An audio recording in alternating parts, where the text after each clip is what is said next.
Blackbriar by William Sleator.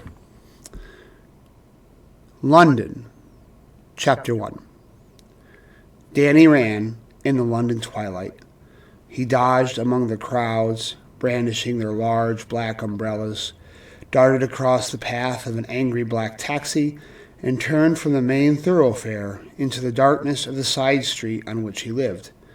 Past one facade he hurried, the same columned porch repeated endlessly down the curving row of connected houses. He was out of breath now, for he tired quickly, but he would not allow himself to stop running.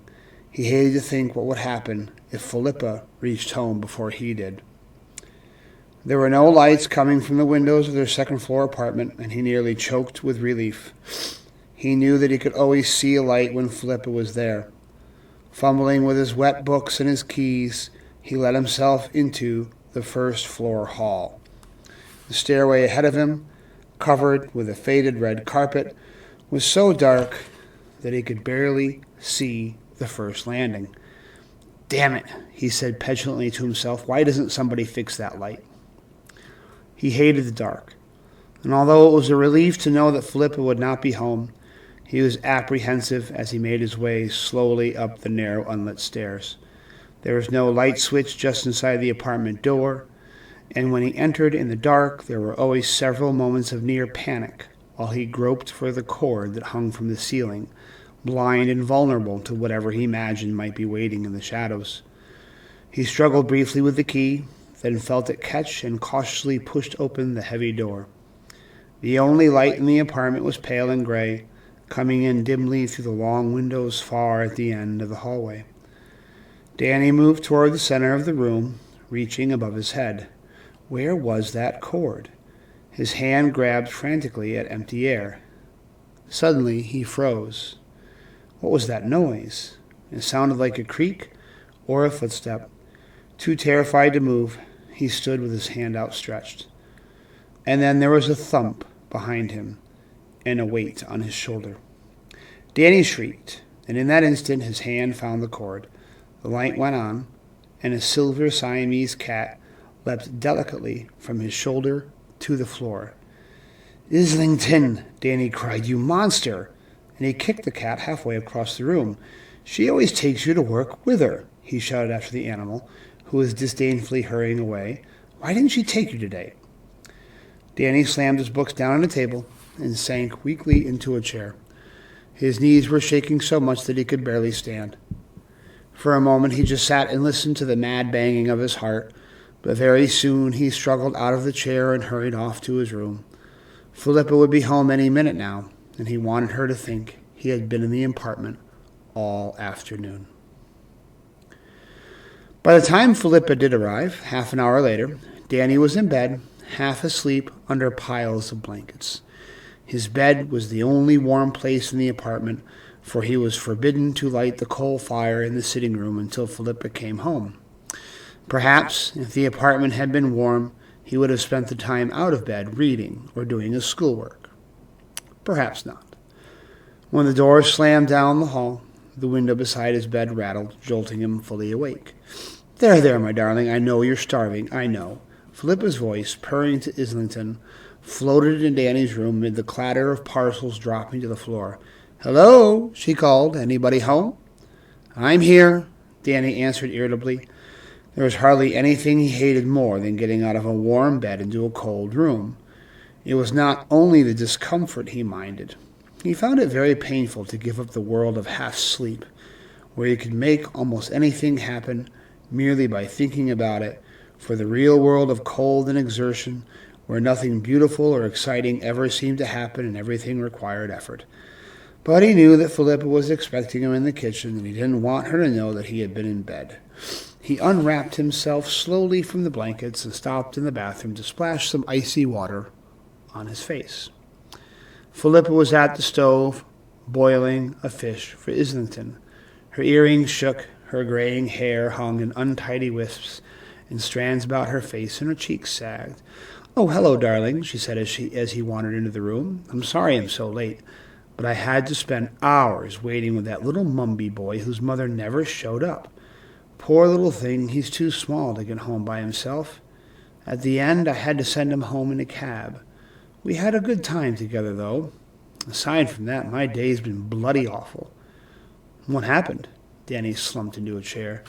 "Oh, it's that school," said Philippa. "How I'll ever make myself set foot in it again, I can't imagine." Again, Danny thought, preparing himself for a long harangue. What was it this time? It was hardly a question.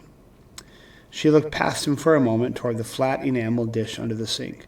"Before I start, be a love and empty Islington's toilet. It's so full he can't bear to go in it, and I can tell he's in agony." The cat lay comfortably under the table, licking his paw.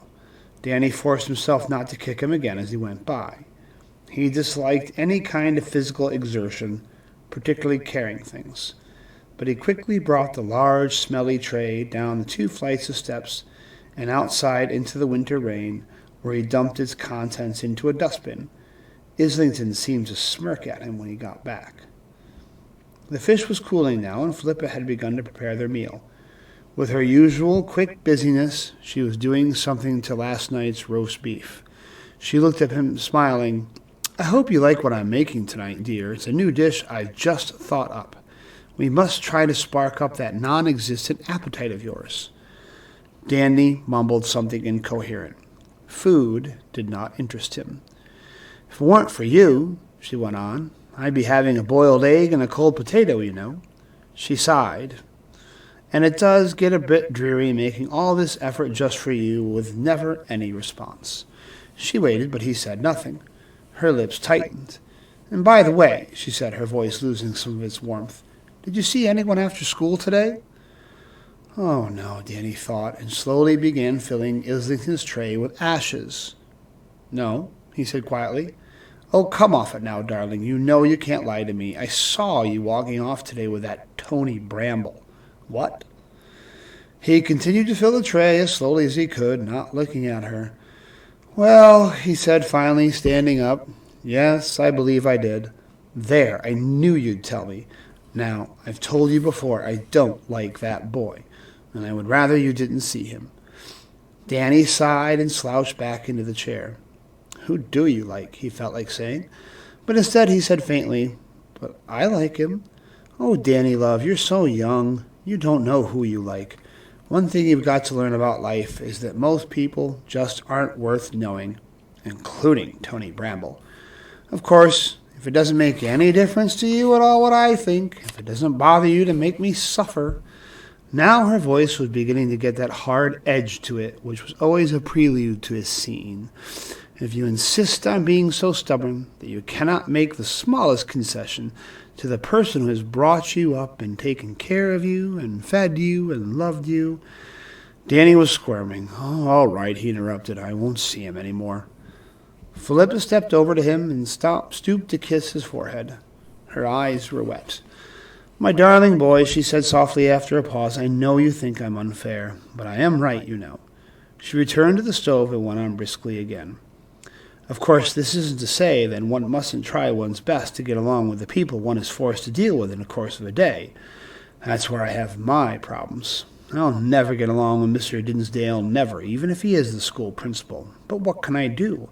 I can't risk losing that job, can I, dear?" She looked at him sideways. "My job," she repeated when he didn't answer. "You don't think I should quit, do you?" "What?" Teddy said. "Quit your job? Oh, no." "Yes," she said, "I couldn't quit. Of course, if one had money," she added dreamily, "if one had money, and servants too, the way one grew up." She was always one in the past, but she never said any more than a few words about it, always finishing, as now, with, "But that's the past. No use thinking about it," and going on. "No, I couldn't quit my job. Not that I wouldn't be overjoyed never to set foot in that bloody school again. I'd adore dashing off into some new life, far away from this awful, dirty, noisy city. And Islington, poor darling, cooped up inside all day, never out chasing mice and things. He could do with a change. I've been in such an awful rut. Never..." Danny returned to his thoughts. He never knew what to say when she went on like this because he was positive she would never have the nerve to quit her job. But sometimes he wondered what would happen to him if she did leave London.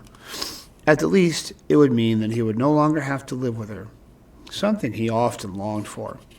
He knew that it was useless for him to suggest that perhaps he should move out, for he would be unable, as always, to stand up to the threats and cajolings and protestations she would make. But if she should leave London, she'll never leave, he told himself. He remembered how it had been when he first came to live with her. He had never known his father, who had died shortly after he was born. His early childhood with only his mother had been warm and very sheltered. But when he was 7, his mother had died suddenly, leaving him a small annuity, no relatives, and a busy, indifferent lawyer as his guardian. Philippa Sibley, the secretary at his school, had always befriended a certain special few of the younger children, and though Danny was not a particularly good student, his wild imagination had intrigued her. On that awful day, when word had come to the office that he no longer had a mother or a home to go to, it had been the most natural thing in the world for Philippa to take him back to her large kitchen, give him hot chocolate, and talk to him in a rich, soothing voice. Since there was nowhere else for him to go, there he had stayed. And when Mr. Becksford, the lawyer, finally found time to deal with Danny, it had been the simplest and quickest solution to allow him to remain with Philippa. She was certainly qualified to bring up a child. Not only had she worked at the school for many years, but she had her own family. She was widowed now, and her only child, a daughter, had gone to South America at 18 and never returned. Philippa assured Mr. Becksford that Danny certainly would not be a bother, that his annuity would be ample for room and board, and it had all been settled. The check that arrived punctually once a year was all they had heard from him since. As Danny had grown older, he had become rather dissatisfied with the arrangement, and now at 15 he saw that other children were beginning to grow away from their parents. Philippa had met the few token attempts he had made at semi-independence with hysterical scenes, threats, and accusations. He had given in quickly, vaguely resentful, but unwilling to continue to provoke her anger. It was so much easier and less painful simply to adjust. And there is a lot that's good about her, he would tell himself, and the other place I lived would probably be worse. He had grown quite used to her, after all. Trudging back to this dreary flat on this dreary street, never admitting to myself how much I really hate this kind of life, but now that I found out about this place, it might be possible to break away. She sat down across from him. Danny, didn't you hear me? I said now that I found out about this place, it might be possible for me to break away. What place? What do you mean? I never mentioned it before, because I didn't know if I'd ever have the nerve to do anything about it, but I suppose I might as well tell you anyway. She paused, as if she were about to reveal something precious and very secret. She looked away from him for a moment, then pursed her lips. There's a little house, a cottage far away from London near the sea. It's very old, no one knows how old, and very secluded, miles away from the nearest tiny village. Nobody knows why it is there, so far away from everything else, with only a rough road leading to it. And no one has lived there for as long as anyone can remember. It's on a wooded, rocky hillside, and the farmer who owns the land is looking for someone to buy the place, so he can get some profit out of it. But no one will live there, I suppose because it's so secluded. But how did you find out about it? The farmer advertises it in Country Life. The ad has been running there for years and years, and I never paid much attention to it. But then a few weeks ago, Mr. Braintree from the school, who also gets Country Life, told me he'd seen the place quite by accident when he was on a holiday. He was out walking and saw this little strange house and realized it must be the same place. You should have heard him go on about it. I hear him go on plenty in biology every day. But oh, it sounds so beautiful. It's on a high ridge, and you can see the ocean and miles all around. It has flint walls, yellow lichen on the roof, and a huge chimney. He looked in through the windows, and he could scarcely see for the dust, and of course the place was a mess. But he could make out a huge stone fireplace and thick beams and a narrow, winding stairway. He would have taken it himself, he said, but it wasn't big enough for his family. Oh, she sighed, if only I had the nerve to do something about it. But why do you want to live so far away from everything? Why, I love the country. It's so much nicer than this awful, dirty, noisy city. You've always lived in the city. You have no idea what the country is like. And you'd really like to live in such a secluded place all by yourself? He said skeptically. I'd have Islington, she lowered her eyes. And of course, you could come too, darling, if you liked. Me? Then he noticed the expression on her face, and so they began to be afraid. Could she really mean it? Then I'd really never be able to live anywhere else, he groaned inwardly, and how cold and uncomfortable it would be. But this is ridiculous, he said. You couldn't afford to buy a house. Perhaps I could. I have been putting a little away over the years, and your annuity would help. But I couldn't go with you. I have to go to school. I don't exactly love it, but it would be rather hard to get out of, wouldn't it? We could work it, dear. You've passed your O levels after all. A lot of boys your age take a year's holiday. You could certainly use it. And I could certainly educate you, as well as any of those so-called teachers. But what about Mr. Bexford? He was trying to keep his voice down. What would he say? He wouldn't let me leave school. Anyway, I like London, he said helplessly. I don't want to go hiding away in the country. Islington's hungry, Philippa said. The cat was pawing at her lap, whining for his fish. The room had become very dark, and they could hear the clatter of dishes from the apartment across the way. I suppose it's time for us to eat, too, she added, standing up.